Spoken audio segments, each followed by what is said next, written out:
Welcome to another History Collectors Forum video. I'm with Stan, and he has a display of bayonets for the Mosin Nagant. So, take it away, Stan. Okay, very good. Nice quick video. Those of you who are used to our videos, which are very extensive and long and everything else, this is going to be such a quickie. You better not try to run to the bathroom. Okay. The M91 Mosin Rifle used a bayonet that was very similar to those found on muskets, using the French ring system, all right? You would slide it on the barrel, and then you would lock it in place. And they were made by a different number of arsenals, so you might go crazy trying to find them. Now, the Russian philosophy was the bayonet does not come off the rifle. If you're shooting the rifle, the bayonet has to stay on. And that affects its harmonics and the weight of it. Therefore, if you have a Mosin Nagant, your sights are usually way off and you're trying to figure out why. Well, put the bayonet on and you'll maybe be on range. The Finns didn't like that. The Finns, that's why the Finnish rifles are modified. They usually put in a higher front sight. But if you have an authentic Soviet or Imperial Russian Mosin, it's designed to be fired with the bayonet on. As a matter of fact, a Russian soldier was only allowed to take the bayonet off when he was aboard a train or riding in a truck with a canvas roof. Otherwise, it stays. No scabbards. Now, most of these are going to be in pretty beat condition. Now, you got to consider they're over 100 years old.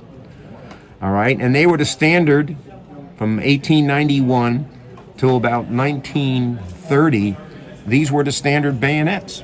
Now, usually they're pretty rough. Now, I'm going to show you two that are very nice because they never left the United States. These were actually made in the United States. One is a Westinghouse, still has a tag on it when I bought it. The other is a Remington. And the Remington actually has an ordnance bomb on it because our government bought them in order to prevent Remington and Westinghouse from going bankrupt when the Russian Imperial government was replaced by the Bolshevik government under Nikolai Lenin. Because prior to that, they were paying for all these guns through their friends, the British, who had great credit with J.P. Morgan. And of course, once the Bolsheviks took over, Britain was not interested in subsidizing the Bolshevik government. And you can see the fine finish, the machining. The American-made bayonets for the Mosin are really the highest quality. Now, what about scabbards? The Russians never had scabbards, except for the Cossacks. They had a special scabbard that was attached to the scabbard for their saber. Now, this one here is either Austrian or German. The Germans and the Austrians captured so many Moisins that they issued them to some of their rear second-line troops, and they made scabbards because they were not into running around with the scabbard on, the bayonet on their rifle all the time. So this one here is either Austrian or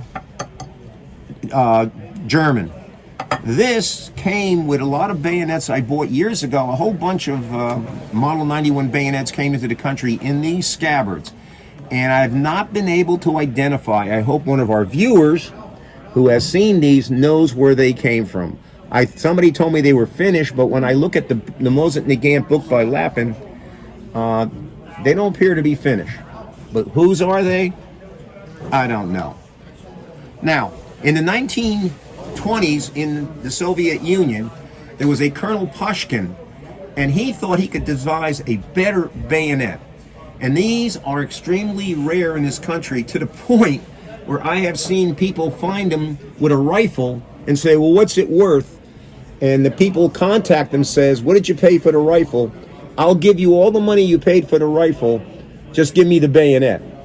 And you can see it has a protective hood to cover the front sight. And it has a spring catch. All right.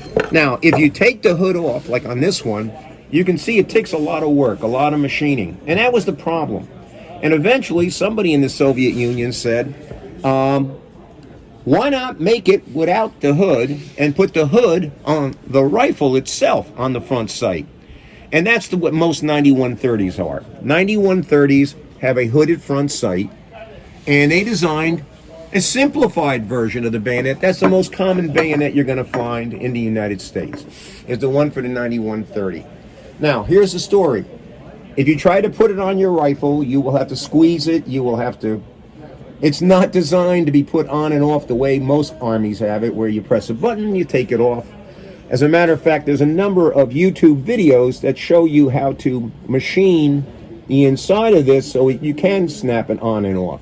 But basically, it's designed not to be taken off. Now, I've got about maybe 15 Mosin Nagant rifles, and only on one of them do I have a case where the bayonet snaps on and off very easily, and that rifle is made from parts.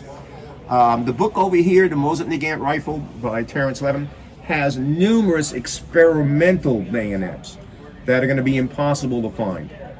The bayonets that I've shown you, there's a possibility of you finding them at a gun show. This one here I found about a month ago, and it only sent me back $40.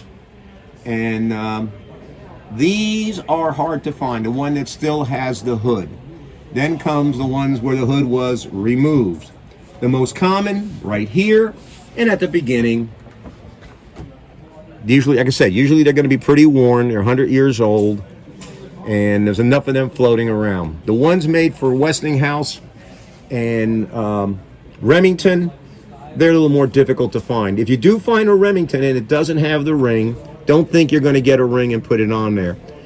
They had to be specially heat treated, put on. If you try to take one off another one, you'll probably snap it, and then you'll have two bayonets without a ring.